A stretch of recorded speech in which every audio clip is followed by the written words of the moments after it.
Kita hidup di era dimana sibuk itu sebagai tanda kesuksesan. Kalau kamu tanya orang dewasa, jawaban standarnya tuh hampir sama. Ya gitu deh, sibuk, padat, capek, jadwal penuh, tagihan berbayar, karir naik, di media sosial, hidup mereka kelihatan rapi. Tapi ada satu perasaan sunyi yang jarang kita bahas. Momen seseorang bangun pagi dan merasakan dadanya sesak bukan karena sedih, bukan karena musibah, tapi karena dia sadar kalau dia harus menjalani rutinitas yang sama persis dengan yang kemarin untuk tujuan yang bahkan mungkin dia sendiri lupa. Sebenarnya banyak dari kita yang tidak sedang benar-benar menjalani hidup. Kita cuma sedang menunda satu keputusan besar. Coba cek diri kamu sendiri dengan jujur. Kamu bekerja? Ya, kamu produktif. Kamu bergerak? Ya, kamu terus melangkah. Kamu lelah? Pasti, dan itu valid. Tapi kalau aku tanyakan satu hal ini, tolong kamu jawab dalam hati. Ini hidup yang kamu pilih secara sadar, atau ini cuma kebetulan kamu jalani karena keadaan? Dan banyak orang kalau ditanya ini, itu dia akan diam atau enggak bingung. Karena kenapa? Karena diam-diam di balik kesibukan itu, kita sadar kalau kita bukan pengemudi di hidup kita sendiri. Kita seringkali cuma duduk manis, mengikuti jalan yang sudah ada, dan berharap kalau tujuannya itu indah. Dan di situ letak realitanya. Kita yang mengerahkan kendali, tapi kita yang tanggung resikonya. Kalau mari kita bedah perbedaan dasar orang yang hidup dengan kesadaran penuh dan orang yang hanya mengalir. Mayoritas orang itu tidak hidup dari pilihan, tapi mereka hidup dari kelanjutan. Apa bedanya? Ini bukan sekedar permainan kata. Ini beda kualitas hidup. Definisi memilih. Memilih itu tindakan sadar. Kamu ada di persimpangan. Ketemu jalan A yang terjal tapi tujuan kamu. Jalan B yang mulus tapi bukan tujuan kamu. Kamu sadar resikonya, lalu dengan penuh keyakinan kamu pilih jalan A, itu memilih. Definisi melanjutkan. Melanjutkan itu pasif. Seperti terbawa arus, kamu akan bergerak terus ke arah yang sama sampai ada yang menghentikan. Kamu pilih jalan A itu bukan karena kamu mau ke sana. Kamu ambil jalan A itu karena kemarin kamu udah di A. Lingkungan kamu bilang A itu aman. Teman-teman kamu semuanya pilih di A. Dan kamu khawatir kalau kamu pilih di B, itu bakalan beda sendiri. Kamu lanjut kuliah dengan jurusan yang kamu pilih karena terlanjur sudah pertengahan jalan. Kamu bertahan di pekerjaan kamu yang kurang sehat karena sudah terlanjur lama di sana. Kamu bertahan di hubungan kamu yang toksik karena sudah terlanjur kenal sama keluarganya. Kata kuncinya adalah terlanjur. Kamu lanjut karena berat rasanya berhenti sekarang.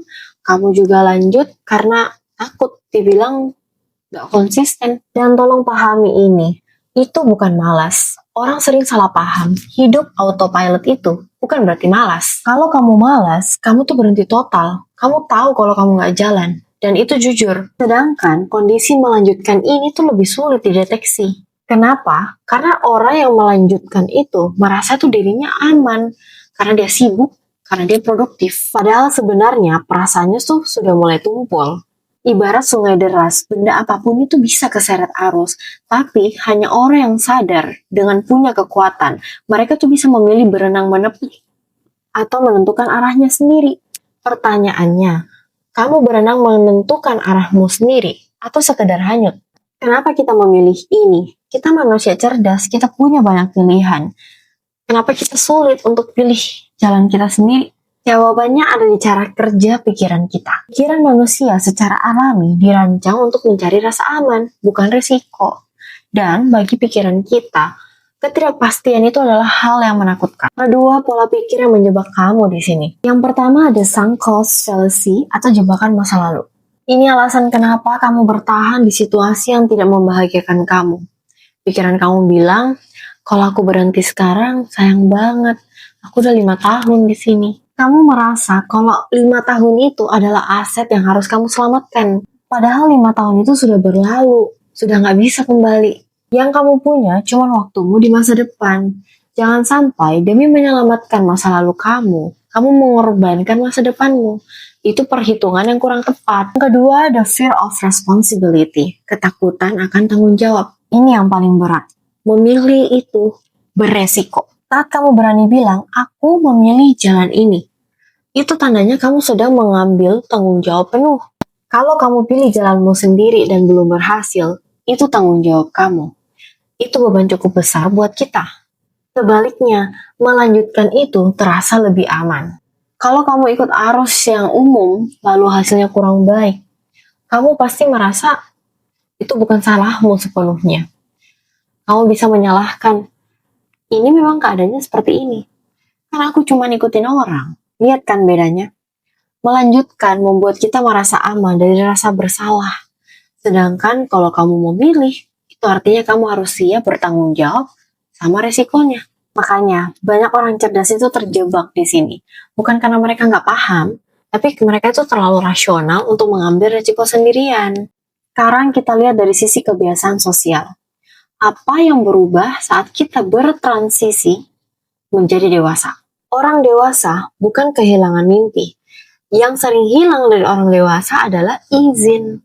Izin untuk berubah pikiran, izin untuk berhenti sejenak, izin untuk bilang, maaf, aku kurang cocok. Kita sering diajarkan satu pola linear. Sekolah, kerja, menikah, pensiun. Dan di setiap tahap itu, kita memegang satu kata, tanggung jawab. Kalau kita udah mulai, kita harus selesaikan. Itu memang nasihat yang baik. Tapi kalau tidak hati-hati, itu bisa jadi beban. Masalahnya, kita sering diajar untuk melaksanakan.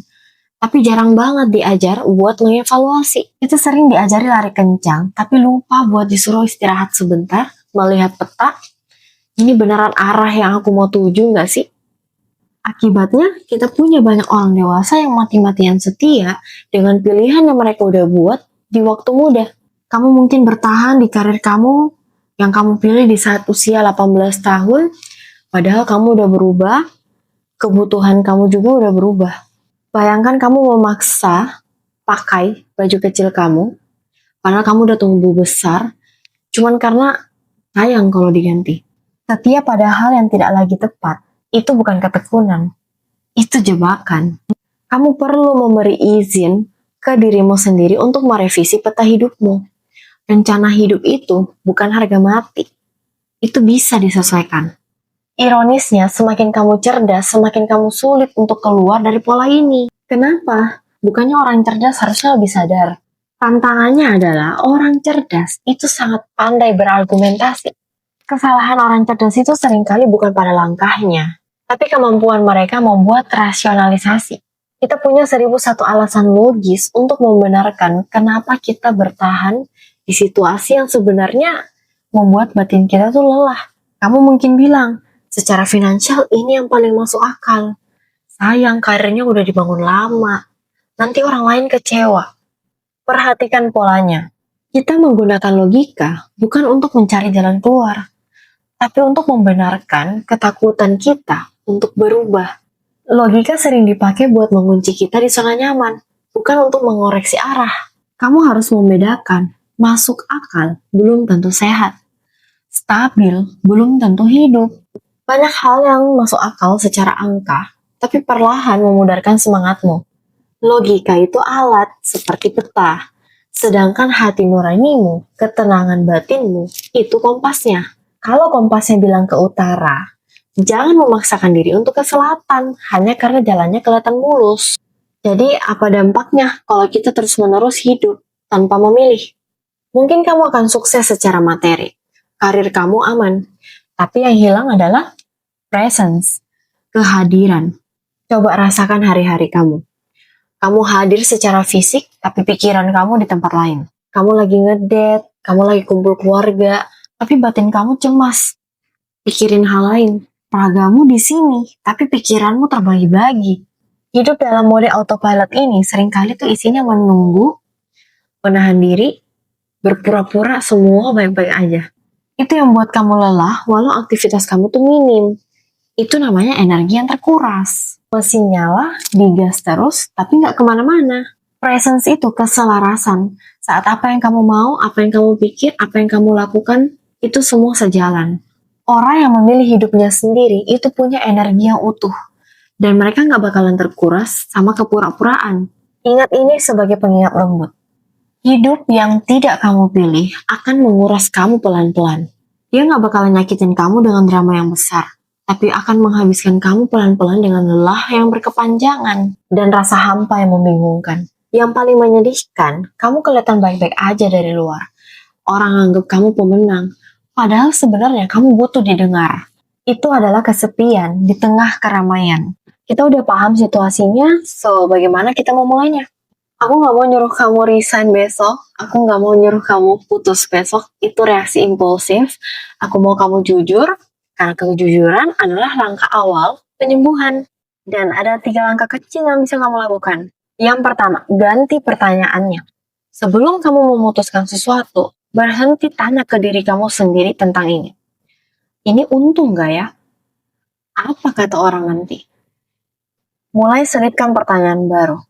Ini masih jujur gak ya buat aku? Aku lakuin ini karena aku mau, apa cuman karena aku takut?